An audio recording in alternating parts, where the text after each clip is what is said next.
വിഗ്രഹം കാണാനായി ഞാൻ എത്ര കാത്തിരുന്നു.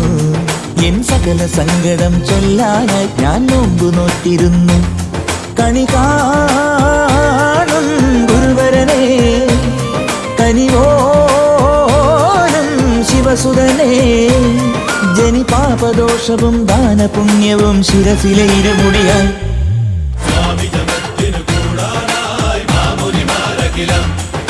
കാനനവാസനു നൽകാനായി കാർത്തിക